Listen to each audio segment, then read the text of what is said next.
This is Locked On Bets, the daily betting show that means business from the Locked On Podcast Network.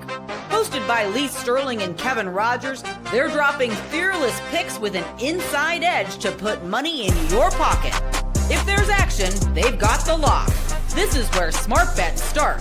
It's Locked On Bets.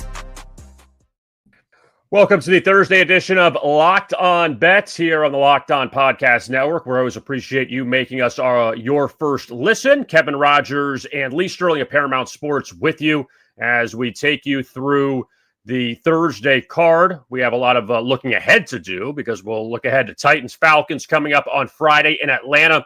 That's the first preseason game for week 2. And we'll get to that coming up. Also, a couple baseball props we will get to. But UFC 319 in Chicago. Lee Sterling had a pick yesterday. He's got a second pick, and that's coming up right now with today's blowout. Oh, boy. Last one out, turn off the lights. This one's a blowout.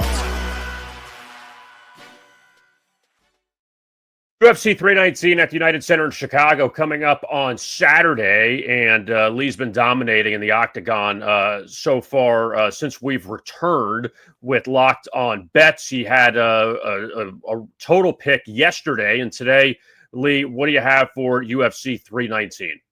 So this is a fight. It's going to be the first fight on the main card. It's going to start about 10 o'clock Eastern. Well, actually about 10:15. And I'm going to look at Kai Asakura, who is money line minus 300 against Tim Elliott. So if you look at the fight, most people know Tim Elliott, 38 years old, been around, 20-13-1 record, more of a wrestler, not much of a striker, 5'7", with a 66.5-inch reach. He's going to fight Kai Asakura, and you're like, God, how have I heard that name? Well, Asakura was brought in, huge following in Asia, was the champion over there. Only 31, taller, 5'8", 69.5-inch reach. So he'll have a 3-inch reach advantage here over Elliott, and has a record of 21-5. So you're saying, I know that name. Well, he was brought in, and what Dana White can do when you own the company and you make the rules, he brought him in to fight for a championship. I don't think we've ever seen that before. Usually you have to have 1 or 2 fights before you fight for a championship, but he brought him in and he fought Andre Pantoja, and he lost in the second round. You know, I don't think that is something to be embarrassed about.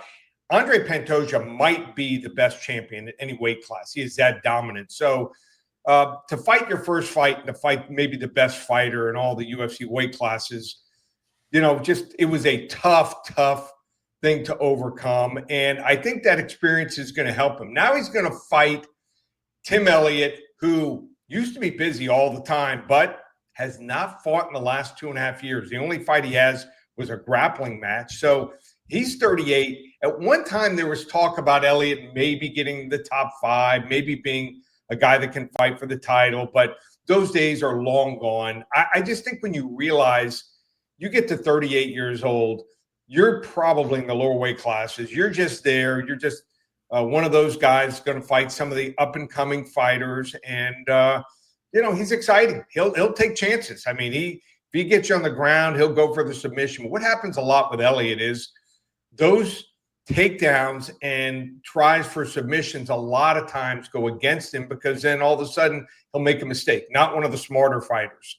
So now he's got to fight Asakura, who's bigger. After they rehydrate, he'll look like he's 10, 15 pounds heavier, longer, stronger. Elliott, I think, is going to get beat up here when they're striking. And then if he goes for something, I think he's going to just get stuffed here. And so Elliott likes to take guys out of rhythm because he's just so awkward, but he's not smart. And Asakura is not going to be affected at all. If it was his first fight coming over from another country, maybe, but not in this case. I think eventually Kai Asakura is going to fight for the championship again. So I'm going to go here with a blowout special. Kai Asakura over Tim Elliott. Gets the job done. Probably want to use this as one of your fights here to put with a a parlay. Put him with someone else, and you can probably get if you pair him with someone else at almost even money line. So Kai Asakura as my blowout special over Tim Elliott, UFC 319. Yeah, and a couple picks you have so far in the show for UFC 319. You've been rolling with that, so look to keep that up. Keep our eyes on that coming up on Saturday. Taking a look back last night, Lee, and 0-1-1 in Major League Baseball. First, James Wood, and this one's was a very frustrating one for the Washington Nationals. They ended up beating Kansas City in a high-scoring game, but Wood got a leadoff single right out of the gate. Washington scored 5 runs in the top of the first inning. Kansas City actually came back and tied the game later. Nationals ended up winning the ninth. But for Wood, he had 4 more at-bats and couldn't get that last hit. And that's always kind of frustrating when you get that single out of the gate. You should need 1 more. You have all these runs you're scoring, all these at-bats, and yet he just couldn't get over the hump. It keeps happening to me. I think that's 4 straight now where we haven't been shut out. We get a single usually pretty early and then just can't get the second single. So I actually thought he could have gone for it and tried to stretch it out into a double. But if I was first base coach, I would have been letting him go for it. So not the case. So we're close. I think we start getting some of these player props to start falling in line and start winning again. And got the push in the Orioles-Mariners game. They were 0-0 through 5. I mean, I guess we'll go to the good parts, even though it wasn't a winner. Was right on Seattle, though. That Game 2 road trend, they have led, once now, I think, in last 15 road Game 2s through 5 innings of play. And Baltimore had a runner on second, bottom of the 4th inning, 1 out, couldn't get him home.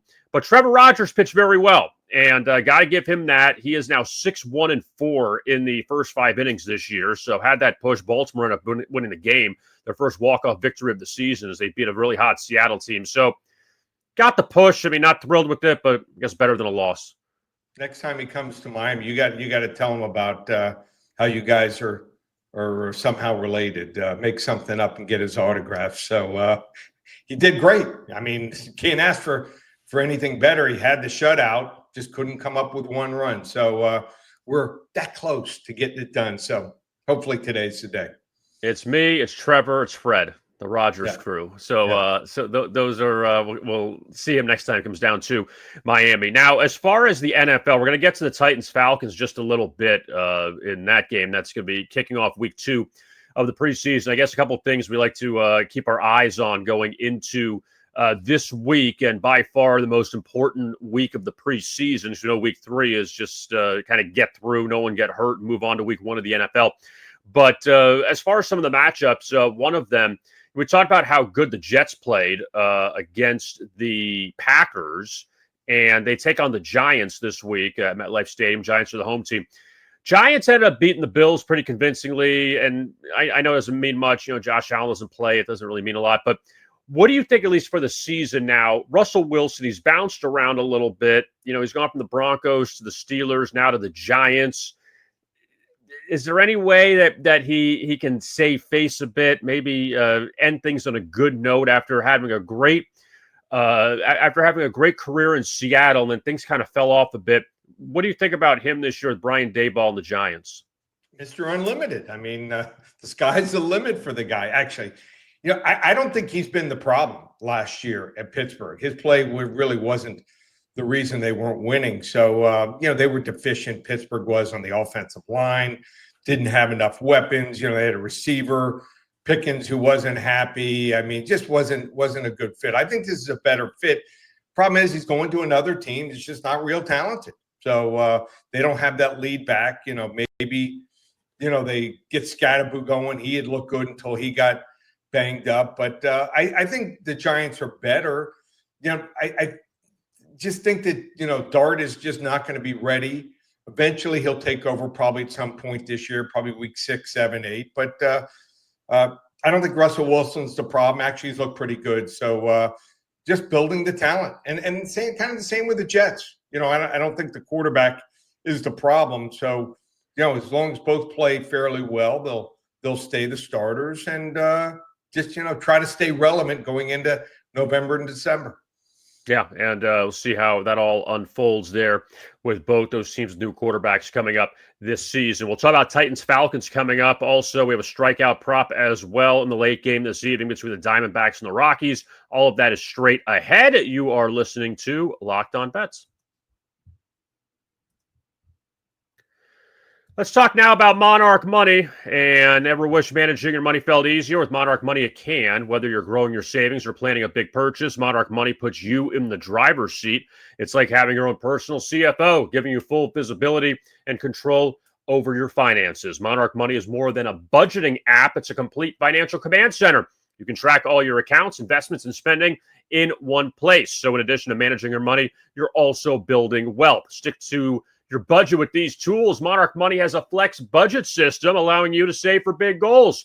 Also, you can modify your groups and categories that suit you at Monarch Money. Also, you can use flex budgeting when expenses change from month to month, or fixed budgeting when you know which expenses are coming in. Take control of your finances with Monarch Money. Use code LOCKEDONNFL at monarchmoney.com for 50% off your first year. That's monarchmoney.com, code LOCKEDONNFL for half off your first year. We continue here, Locked On Bets on this Thursday. Kevin Rogers and Lee Sterling of Paramount Sports. And no sides or totals in Major League Baseball. A couple afternoon games, not a heavy slate. So we're going to concentrate on some player props. And the first one, Lee, it's time for the Hidden Gem. To find a diamond in the rough, you need to dig a little deeper for those hidden gems. All right, so Eduardo Rodriguez of the Arizona Diamondbacks. We're going to go under his strikeout prop, 4.5 tonight in Colorado. Now, it would be easy to just take the over on any pitcher facing the Rockies and their strikeouts because Colorado's been terrible. We know all of that. But recently, the Rockies have been better not striking out. And here's some numbers.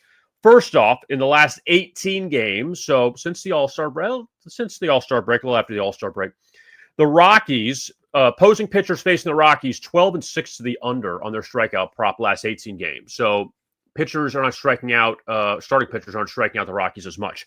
When you shrink it down to left-handed starting pitchers, opposing lefties, they are 8-1 to the under in their last 9 against the Rockies as far as the strikeout props go. Now, one of them is Eduardo Rodriguez. He faced the Rockies last weekend, picked up only 2 strikeouts at home. Now, for Rodriguez, he is 4-1 to the under in his last 5 starts in the strikeout prop category. And this guy was a decent pitcher for the Red Sox a while ago, but just he's dropped off.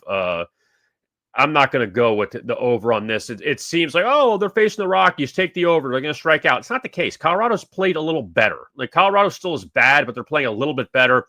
They just took 2 of 3 in St. Louis. So let's take Eduardo Rodriguez of the Diamondbacks under 4.5 strikeouts against the Rockies at Coors Field for our Hidden Gem. Well, you're going to make me watch these 2 bad teams, but I have a feeling he is going to get pulled here early. I love this selection of yours. So I think you dug deep and you definitely found a hidden gem there. I'm telling you, go to Colorado, you can find them. You got to get the pickaxes out, and you'll be all set. All right, now it is time for NFL preseason week 2. The Titans, the Falcons, Cam Ward, his second start. So let's see, but the wrong team may be favored. What the fuck? WTF.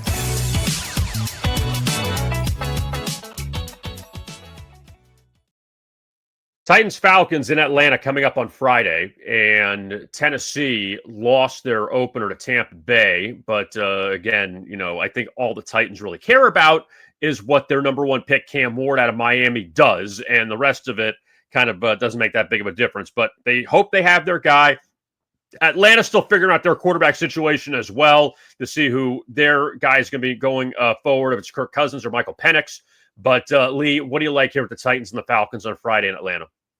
I think Cam Ward's going to be fine, but he's going to have to, be successful out of some different situations. All of his passes last week were thrown out of the shotgun. They're going to have to put him under center here, and can't just be out of the shotgun all the time. And Once they do that, I think Atlanta is going to game plan here. It's not like they're game planning for the whole game. They're going to game plan for the first quarter, the first half, and I think they're going to throw some pressure at him. And, he doesn't have a whole lot of weapons. He's not real familiar with the system yet. And when you don't have that familiarity and have a whole lot of talent, when teams throw blitzes at you, some things can happen. Turnovers, throw some interceptions, you fumble, and you have some sacks. And I think he's going to have a tougher second game than the first game when just vanilla defenses were thrown at him. I love Cam Ward, but the learning process, the learning curve is not going to be as quick as most people could think. Why? Let's look at the team. They were 3-14 last year. They're terrible. They have no depth at all. They are clearly, in my opinion, one of the two worst teams in the NFL with the New Orleans Saints. In fact, last year, they only scored 18 points per game and gave up 27. So it's not like they lost a lot of close games. They were blown out in a lot of games. Atlanta, I think they're real close to challenging for the division title. So, Tampa is better, but, they've got a young quarterback, Michael Penix. They have maybe the best backup in the NFL, and they might want to showcase him here in Kirk Cousins. They could maybe get a second, third for him if a team that is predicted to contend has an injury there. So they want to give him a little bit of action and showcase him there. And I think he's fine. People were talking about his drop-off last year, but he got hurt. And in those 4 games after he got hurt, it was 1 touchdown and 8 interceptions. And the injury was not reported. I'm hearing he's 100% here. Does he have as much arm strength as he had when he's 25 years old? No, but I think he's fine. And they just have more weapons, Darnell Mooney, Drake London. They also have Ray McLeod. These guys can do some damage on a really weak Tennessee secondary. And Tennessee, this team is just like, I'm looking at the roster. They have some guys, free agents, who are probably going to make this roster. And even the third string quarterback for Atlanta, Easton Stick, could do some damage. He was 15 for 18 last week for 147 yards and a touchdown. Tennessee's backup quarterbacks are Brandon Allen, who has a cut in his hand and may not play. If he plays, may not be effective. Third string quarterback is Trevor Seaman, who they signed recently, and he's an absolute nothing, a journeyman, no arm strength at all here. So, there's some rumors that Tennessee's going to play their starters longer, but who cares? Atlanta's backups are just as good as pretty much Tennessee's starters here, and Atlanta might have a lead. They might be up 10-3, when they start putting in their backups. And do you really want to lay 5.5 points in Tennessee on the road?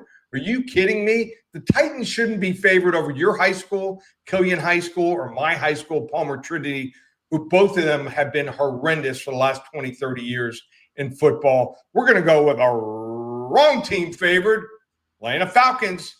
I think they're going to win the game outright over the Tennessee Titans on Friday night. Quick correction. I went to Sunset, not Killian. Went to where? Oh. No, I went to Sunset. Come on. I didn't go to Killian. That's okay. That's okay. I know it's okay. It's an honest mistake. Now, I have a question with you on this. Yeah. Now, I know we're a year behind this, but still, when Michael Penix got drafted by the Falcons in the top 10 after they signed Kirk Cousins, that huge deal, I guess, what were your thoughts on that, saying, why did you sign this guy to this huge deal and draft Penix? And now does it look kind of smart because Cousins, I know you said he was hurt, but maybe the injury in Minnesota, maybe he hasn't really bounced back from it, and Penix is younger. That doesn't look smart now, making the Penix draft pick? It looks like they're brilliant. The only problem was they paid Kirk Cousins just so much money, over $100 million. So that was the mistake. He obviously was not 100% as far as the Achilles tear. That obviously he was maybe 90, 95%. But who knows? It might work out for him in the end. They just didn't think they were going to get Michael Penix at 9.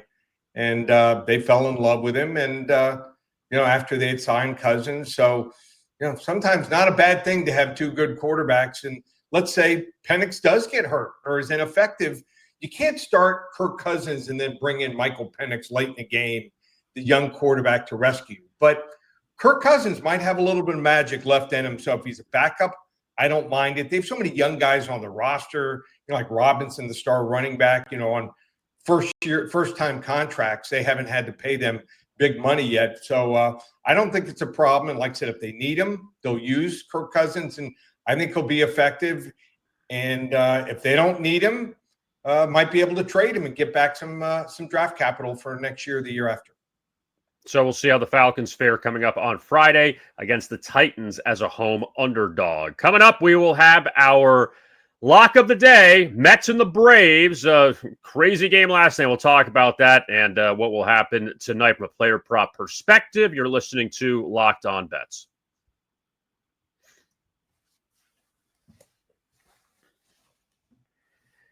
Locked On Bets continues here. Kevin Rogers and Lee Sterling of Paramount Sports. The Braves and the Mets. Last night, the Mets jumped out to a 6-0 lead. It was easy. They won. Oh, no, they didn't. They gave up 9 runs in the 4th inning. Ended up losing to Atlanta 11-6. They lost to Carlos Carrasco, their old friend, the bag of baseballs. Ended up, didn't lose to them. I don't want to say beat them, but didn't lose to them because he didn't get a decision. But the Braves beat the Mets, so we'll see how the finale goes tonight at Citi Field. And it's time now for the lock of the day.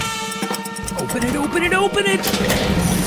Lee has the key to the lock of the day.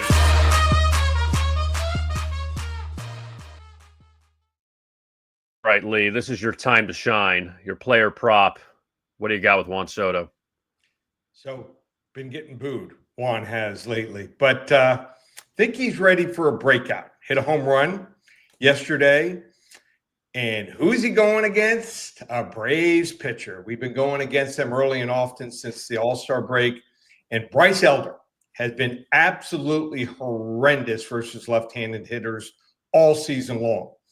Now, got the bullpen. If he goes out, they are getting beat up. I mean, after their starter went out last night, it was open floodgates here. So they're calling up guys. It doesn't make any difference. Whoever they have, whether they've been around or they're getting called up, these guys are getting tattooed here. And Soto, he tattoos right-handed pitching. So I know Juan Soto hasn't lived up to the billing, but still time. This is still a good team. Maybe a little overreaction here to some of the booing. And, with the Mets fans, you can turn those boos into cheers.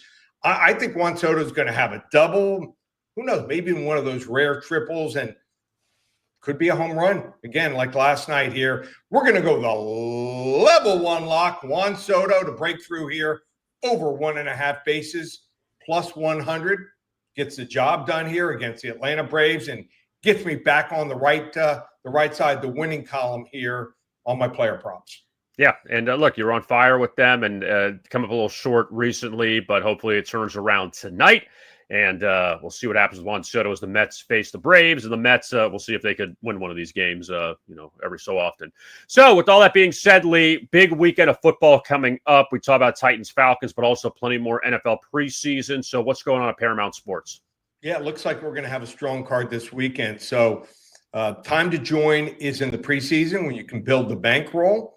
Yep, we're going to be starting next week, week 0 games on Saturday. So we're 9 days away from the real action. I think there's 5 games going on with Division I opponents. One of the games, pretty big game, Kansas State and Iowa State, 2 teams I think that'll end up in the top 25. So you want to get involved. You can get the entire season on my phone service from the first game, which goes tomorrow night all the way through the Super Bowl. We rate them from 10 to 50 units. That way you know how strong they are and how well have we done. I'm known for my big plays on my 40 to 50 unit wagers.